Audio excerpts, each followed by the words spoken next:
Hello everyone. Welcome to your favourite YouTube channel paramedical Sarathi. दोस्तों, आज एक और इम्पोर्टेंट टॉपिक लेके आए हैं जिसका नाम है माइक्रोस्कोप यानी सूक्ष्मदर्शी। इसके अंदर माइक्रोस्कोप के टाइप्स, कितने टाइप्स के होते हैं, उसके कार्य यानी फंक्शंस, उसके यूजेस, इन सब के बारे में जानेंगे। देखो, माइक्रोस्कोप का बहुत वाइड स्प्रेड यूजेस है हमारे पैथोलॉजी में। अब इसको एक एक करके शुरू से लेके लास्ट तक बेसिक टू एडवांस देखते हैं। चलो शुरू करते हैं। देखो, माइक्रोस्कोप है क्या। माइक्रोस्कोप एक ऑप्टिकल इंस्ट्रूमेंट है जो कि मैग्नीफाई करता है स्मॉल ऑब्जेक्ट्स को, जो कि नग्न आंखों से विजिबल नहीं होती, यानी नेक्ड आई से जिन्हें हम नहीं देख सकते, उनको मैग्नीफाई करता है। उन स्मॉल ऑब्जेक्ट्स जैसे कोई पैथोजन है, ये बैक्टीरिया, वायरस, फंजाई कुछ भी हो सकता है, या कोई सेल भी हो सकता है, उसको हम साधारण आंखों से तो देख नहीं सकते, यानी हम उसको नेक्ड आई से नहीं देख सकते। तो इसके लिए एक हमें यंत्र की आवश्यकता पड़ती है इन्हें देखने के लिए। इस यंत्र को हम बोलते हैं माइक्रोस्कोप। यानी इस ऑब्जेक्ट को देखने के लिए हमें एक यंत्र की आवश्यकता पड़ी जिन्हें हमने बोला माइक्रोस्कोप। तो यही था माइक्रोस्कोप की डेफिनेशन, यानी जिन्हें हम नग्न आंखों से नहीं देख सकते, उनके लिए एक यंत्र की आवश्यकता पड़ती है जो उनको मैग्नीफाई करके दिखा सकता है, और ये इंस्ट्रूमेंट ऑप्टिकल होता है, इसे हम बोलते हैं माइक्रोस्कोप। देखो, माइक्रोस्कोप मेनली दो टाइप के होते हैं। ऑप्टिकल माइक्रोस्कोप, एक होता है इलेक्ट्रॉन माइक्रोस्कोप। एक ऑप्टिकल, एक इलेक्ट्रॉन। इसके अलावा एक और कैटेगरी होती है एडवांस माइक्रोस्कोप की, उन्हें हम अलग से देखेंगे, पर मेनली हम दो ही पढ़ते हैं, एक ऑप्टिकल होता है, एक इलेक्ट्रॉन। एक एक करके देखते हैं ऑप्टिकल के अंदर क्या क्या आते हैं। ऑप्टिकल माइक्रोस्कोप के अंदर सबसे पहले आता है सिंपल माइक्रोस्कोप और कंपाउंड माइक्रोस्कोप। हमारे लिए यही दो सबसे इंपॉर्टेंट है, एक सिंपल माइक्रोस्कोप, एक कंपाउंड माइक्रोस्कोप।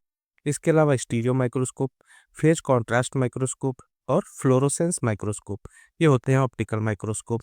इलेक्ट्रॉन माइक्रोस्कोप के अंदर क्या क्या आते हैं, इसकी भी तीन सब कैटेगरी होती है। एक टीईएम, दूसरा एसईएम और चौथा तीसरा एसटीएम। देखो, टीईएम क्या है, ये होता है ट्रांसमिशन इलेक्ट्रॉन माइक्रोस्कोप। एसईएम क्या है, स्कैनिंग इलेक्ट्रॉन माइक्रोस्कोप। और एसटीएम क्या है, स्कैनिंग टनलिंग माइक्रोस्कोप। तो ये था इलेक्ट्रॉन माइक्रोस्कोप। इस हिसाब से ऑप्टिकल कितने हुए, 5 ऑप्टिकल और 3 इलेक्ट्रॉन। ठीक है। अब एक एक करके शुरू से स्टार्ट करते हैं ऑप्टिकल से लेके। देखो, ऑप्टिकल का मीनिंग क्या होता है, ये विजिबल लाइट यूज करता है। ऑप्टिकल वर्ड भी आ जाता है तो इसका सिंपल सी मीनिंग है कि ये लाइट को यूज करता है। अब लाइट का यूज करके क्या करता है, माइक्रोस्कोप की मीनिंग होती है मैग्नीफाई स्पेसिमेन। यानी ये ऑप्टिकल माइक्रोस्कोप जो होते हैं वो लाइट का यूज करके स्पेसिमेन को मैग्नीफाई करते हैं, यानी सूक्ष्म जीवों को बड़ा करते हैं जिससे हम आराम से देख पाए। देखो, इसके अंदर 5 टाइप के आते हैं, simple microscope, compound, stereo, phase contrast और फ्लोरोसेंस। अब एक एक करके देखते हैं सिंपल माइक्रोस्कोप क्या है। देखो, एक सिंगल कॉन्वेक्स लेंस लगा होता है इसके अंदर, केवल एक लेंस के हिसाब से हम देखते हैं। तो इसका आवर्धन, यानी सिंपल सी बात है, एक ही लेंस है तो बहुत ज़्यादा छोटे जीवों को तो हम देख नहीं सकते इससे। इसे सिंपली यूज़ करते हैं स्टडी वगैरह के लिए। जैसे एक मैग्नीफाइंग ग्लास होता है, जैसे एक लेंस होता है जिन्हें हैंड लेंस बोलते हैं, उसी हिसाब से ये वर्क करता है सिंपल माइक्रोस्कोप। यानी इसके अंदर सिर्फ एक कॉन्वेक्स लेंस लगा हुआ है और मैग्नीफाइंग ग्लास की तरह वर्क करता है। देखो, सिंपल माइक्रोस्कोप का स्ट्रक्चर। उसके बाद आता है कंपाउंड माइक्रोस्कोप। इसके अंदर मल्टीपल लेंस लगे होते हैं। ये कंपाउंड माइक्रोस्कोप है, इसके अंदर मल्टीपल लेंस लगे होते हैं। स्टीरियो माइक्रोस्कोप क्या करता है, ये 3D इमेज जनरेट करता है। और 3D इमेज कहाँ काम आती है, डाइसेक्शंस हो गया या किसी चीज़ का सरफेस एनालिसिस करना हुआ तो वहाँ 3D इमेज देखा जाता है स्टीरियो माइक्रोस्कोप के द्वारा। फेज कॉन्ट्रास्ट माइक्रोस्कोप क्या है, ये कॉन्ट्रास्ट को इन्हेंस करता है। क्यों इन्हेंस करता है, ट्रांसपेरेंट स्पेसिमेन है कोई, उसके कॉन्ट्रास्ट को इन्हेंस करके हमें बेटर विजुअलाइजेशन देता है उस स्पेसिमेन का। ये होता है phase contrast microscope. Fluorescence microscope क्या है, ये फ्लोरोसेंस डाई नाम का एक पदार्थ आता है जिसको हम फ्लोरोसेंस डाई बोलते हैं, और यूवी लाइट दोनों को यूज करके बायोलॉजिकल सैंपल की स्टडी कराने में यूज करता है। ये देखो, एक फ्लोरोसेंस माइक्रोस्कोप का स्ट्रक्चर, इसको हमने बोला फ्लोरोसेंस माइक्रोस्कोप। तो ये था ऑप्टिकल माइक्रोस्कोप जिसके अंदर हमने देखा simple microscope, compound microscope, stereo microscope, phase contrast और फ्लोरोसेंस। अब देखो, सिंपल और कंपाउंड, इनको हम थोड़ा डिटेल में पढ़ेंगे, यानी इन दोनों के अंदर डिफरेंस क्या है। तो सिंपल जो होता है उसके अंदर केवल एक ही लेंस लगा होता है, इस नाम से पता चला है सिंपल सा माइक्रोस्कोप। ठीक है, इसके अंदर एक ही लेंस लगा होता है सिंपल माइक्रोस्कोप के अंदर।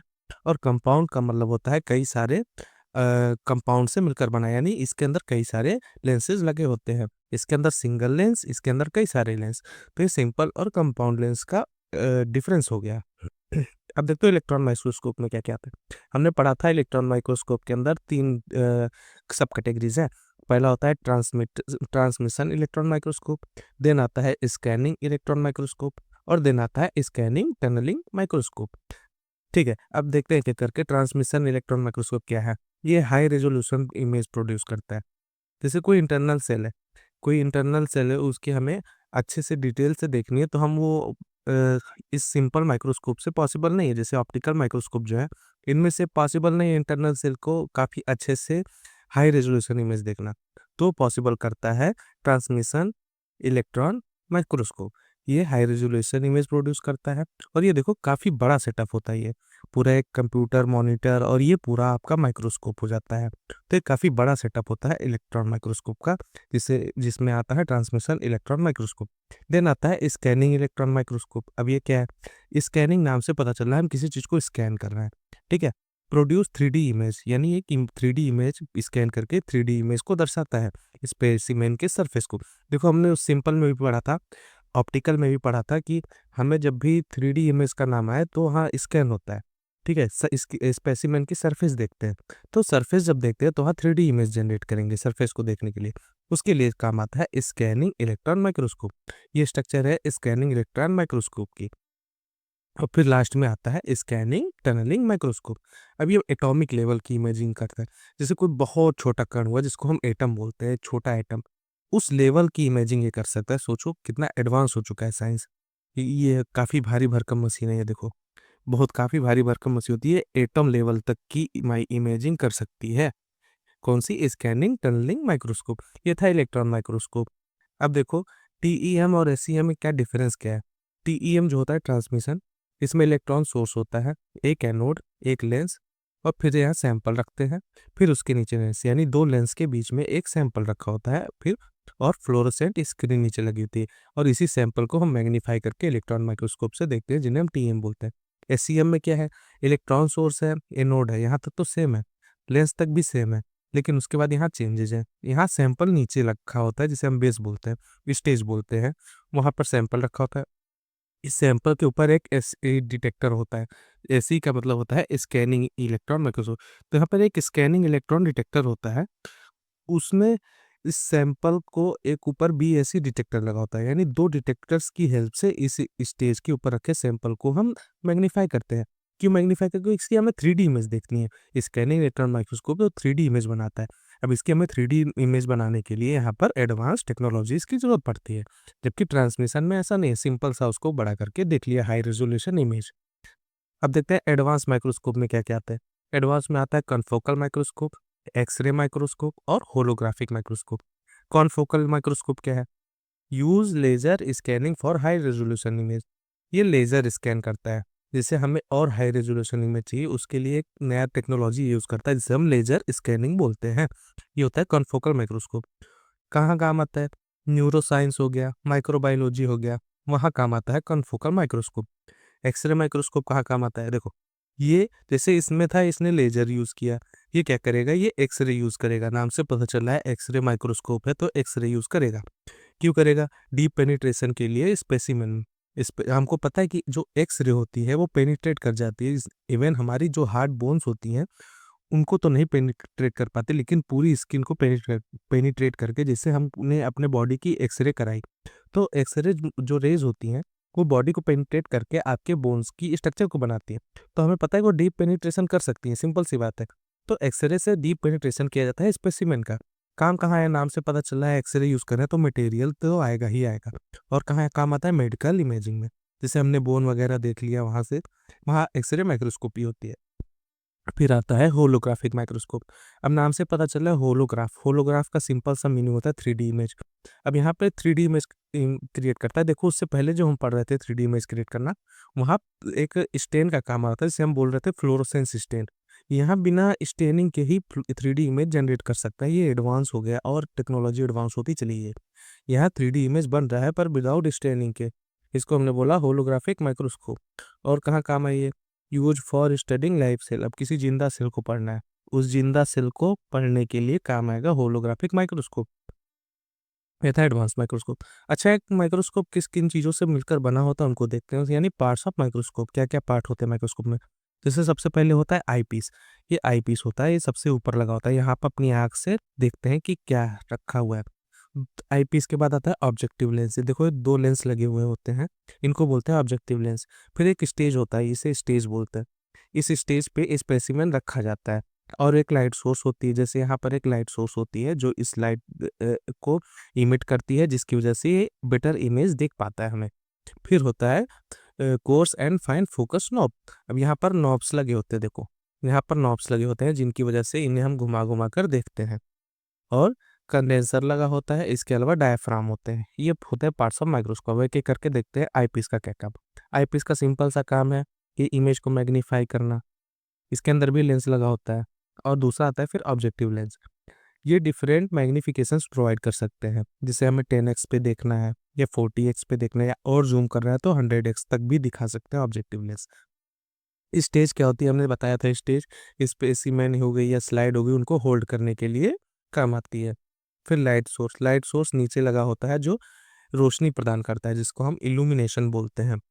फिर coarse and fine focus knob क्या करता है, ये फोकस को एडजस्ट करता है। देखो इसमें तो नहीं बना है नोब, यहाँ बना हुआ है, ये देखो ये फोकस व्हील। इसको घुमाते हैं तो ये जो स्टेज बना हुआ है, स्टेज के ऊपर स्पेसिमेन रखा है, ये एडजस्ट हो जाता है इस लेंस के हिसाब से।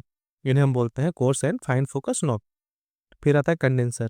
कंडेंसर का काम है focus light on to the specimen, यानी जो यहाँ स्पेसिमेन रखा हुआ है इसके ऊपर इस लेंस के द्वारा फोकस कराता है कंडेंसर। फिर आता है डायफ्राम। डायफ्राम का करता है controls the amount of light passing through the specimen. यहाँ पर जो लाइट जा रही है ये इस स्टेज के नीचे से होते हुए इस स्पेसिमेन पर कितनी जानी है उसको कंट्रोल करता है कौन, डायफ्राम। तो ये थे माइक्रोस्कोप के पार्ट्स। अब यहाँ पर देख लो इमेज के साथ ये आई पीस हो गई, इमेज को मैग्नीफाई करेगी। फिर ये आर्म हो गया माइक्रोस्कोप का। फिर ये अपने फोकस नॉब हो गई जिससे हम स्टेज को एडजस्ट करते हैं। फिर ये माइक्रोस्कोप की बेस हो गई। इसके अलावा ये लाइट सोर्स हो गई। फिर ये स्लाइड रखी हुई है जिसको स्पेसिमेन बोलते हैं। स्टेज ये हो गया। और फिर ये ऑब्जेक्टिव लेंस हो गई। ये था माइक्रोस्कोप कंप्लीट डिटेल्स। इस फिगर का स्क्रीनशॉट ले लो, ये इंपॉर्टेंट है। इसी में पूरा आपका माइक्रोस्कोप कवर है। अब माइक्रोस्कोप फंक्शन कैसे करता है उसको देखते हैं। Light from the source passes through the condenser and focus on the specimen. जो लाइट होता है यहाँ से सोर्स, ये कंडेंसर के थ्रू पास करता है और स्पेसिमेन पर फोकस करता है। उसके अलावा the objective lens magnifies the image. अब यहाँ जो ऑब्जेक्टिव लेंस लगे होते हैं वो इमेज को मैग्नीफाई करते हैं, यानी पहला मैग्निफिकेशन यहाँ पर हुआ ऑब्जेक्टिव लेंस के द्वारा। उसके बाद क्या होता है, the eyepiece lens further magnifies the image for viewer. अब यहाँ तो इन्होंने इसको मैग्नीफाई किया, अब यहाँ पर जाकर फिर आई पीस में जो लेंस लगा होता है उसने भी और मैग्नीफाई किया, जिससे हम यहाँ से जो व्यूअर देख रहा है इस माइक्रोस्कोप के द्वारा इस स्पेसिमेन को, उसको और बेटर इमेज प्राप्त हो सके। उसके बाद क्या होता है, the fine focus knob adjust clarity. अब यहाँ पर जो नॉब लगे होते हैं फाइन फोकस नॉब, इनको घुमाकर क्लैरिटी को एडजस्ट करते हैं फोकस के हिसाब से। ये था आपका कंप्लीट माइक्रोस्कोप का फंक्शन। इसके अलावा एक की पॉइंट याद रखो, जो एक इमर्स ऑयल आता है। इमर्स ऑयल का क्या काम है, transparent viscous liquid use in light microscopy to improve the resolution of high magnification objective lenses usually 100x। एक ट्रांसपेरेंट विस्कस लिक्विड होता है जो कि लाइट माइक्रोस्कोपी में यूज होता है।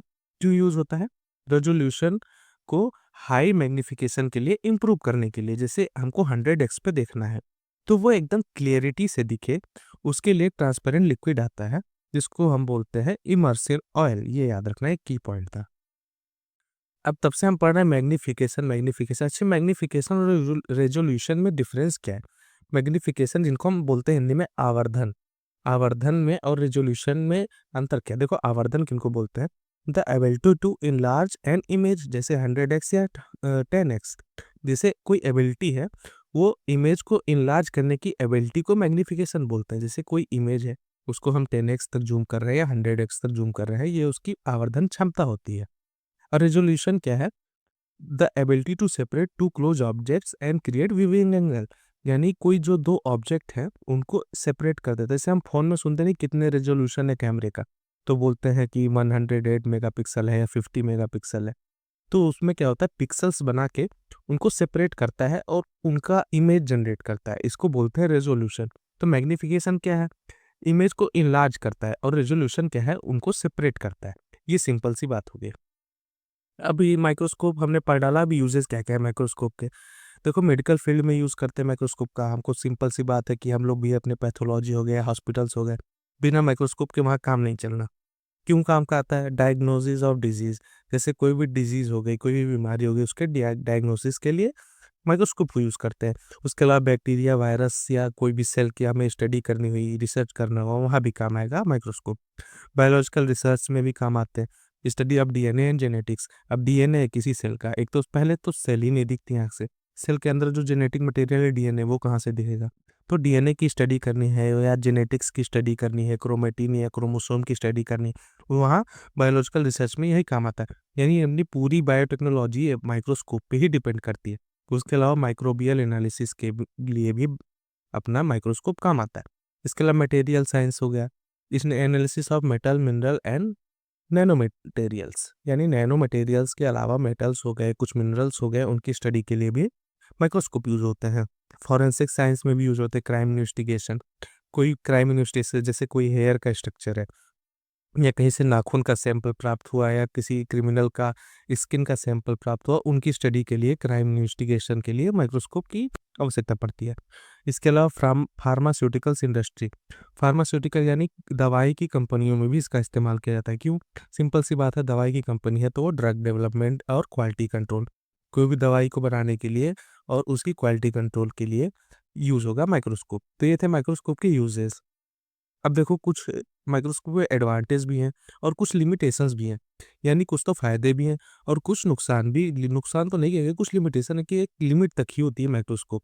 एडवांटेज क्या क्या है? हाई मैग्निफिकेशन, जो चीज़ अपने आंखों से देख नहीं सकते, बताओ उसको माइक्रोस्कोप की सहायता से हम बहुत आराम से उसमें जूम करके उसके अंदर के मटेरियल को भी देख सकते हैं। और क्या है? Detail observation of cell and micro organism, कोई सेल है या माइक्रो ऑर्गेनिज्म है, उसका डिटेल ऑब्जर्वेशन कर सकते हैं। इसके अलावा क्या है? एसेंशियल फॉर साइंटिफिक डिस्कवरीज, कोई साइंटिफिक डिस्कवरीज है, जैसे कोई वैज्ञानिक खोजी, जैसे रॉबर्ट हुक ने सेल की खोज की, तो रॉबर्ट हुक ने माइक्रोस्कोप की सहायता से ही सेल की खोज की। तो कोई साइंटिफिक डिस्कवरी हो रही है, वहाँ पे भी माइक्रोस्कोप का एडवांटेज है। लिमिटेशंस क्या क्या है? क्या लिमिट लगा सकता है भाई ये microscope? Limited field of view, अब कोई सेल है तो हम एक सेल के अंदर ही जूम करके देख सकते हैं, यानी उसकी एक लिमिटेशन है, उसकी फील्ड ऑफ व्यू है। तो ये पहला लिमिटेशन। दूसरा, रिक्वायर्स केयरफुल हैंडलिंग, जैसे माइक्रोस्कोप है, जैसे इलेक्ट्रॉन माइक्रोस्कोप है, काफ़ी बड़ा सेटअप है, अभी हमने इमेज में देखा कि काफ़ी बड़ा सेटअप है। अब उस बड़े सेटअप के लिए काफ़ी केयरफुल होकर हमें हैंडल करना पड़ता है। अगर उसमें कोई भी नुकसान आ गया, गड़बड़ी आ गई या हमने ठीक से लेंस नहीं साफ किया, तो हमें जैसे कोई डिजीज़ के बारे में स्टडी कर रहे हैं, अब वो स्टडी ठीक से हो ही नहीं पाएगी क्योंकि हमें बैक्टीरिया नहीं दिख रहा, वायरस ही नहीं दिख रहा। तो केयरफुल हैंडलिंग चाहिए। इसके अलावा कहीं गिर जाए तो टूट ना जाए, काफ़ी देखभाल करनी होती है, तो इसकी लिमिटेशन। इसके अलावा इलेक्ट्रॉन माइक्रोस्कोप होते हैं, हमने देखा भी बहुत बड़ा सेटअप है, काफ़ी बड़ा सेटअप है, तो उसके लिए मॉनिटर चाहिए। उसके अलावा माइक्रोस्कोप भी काफ़ी महंगा आता है। इलेक्ट्रॉन माइक्रोस्कोप आर एक्सपेंसिव, काफ़ी एक्सपेंसिव हो जाती है इलेक्ट्रॉन माइक्रोस्कोपी। तो ये थी लिमिटेशंस। अब इसके बाद फ्यूचर ऑफ माइक्रोस्कोपी क्या है, और फ्यूचर में क्या क्या हो सकता है माइक्रोस्कोप के साथ? देखो, AI assisted microscope for automated analysis, अब कोई चीज़ें हम अभी फिजिकली कर रहे हैं, यानी नॉब को घुमा रहे हैं, अपने आईपीस से देख रहे हैं, फ्यूचर में एआई असिस्टेड माइक्रोस्कोप भी आ सकते हैं। जैसे अभी तो एआई का ज़माना है, एआई बोलते हैं आर्टिफिशियल इंटेलिजेंस, ठीक है?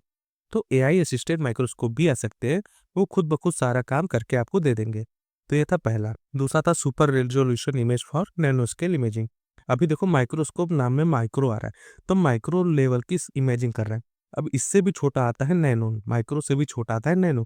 तो नैनो स्केल इमेजिंग भी करेंगे माइक्रोस्कोप से कुछ समय में, क्योंकि सुपर रेजोल्यूशन माइक्रोस्कोप डेवलप्ड हो रहे हैं। इसके अलावा होलोग्राफिक माइक्रोस्कोप, जो हमने एडवांस में पढ़ा था, होलोग्राफिक माइक्रोस्कोप, ये 3D इमेजिंग के लिए यूज होता है। ये था फ्यूचर ऑफ माइक्रोस्कोपी। तो ये था आपका प्यारा सा चैप्टर जिसको हम बोलते हैं माइक्रोस्कोप। हमने बेसिक टू एडवांस सारा देखा।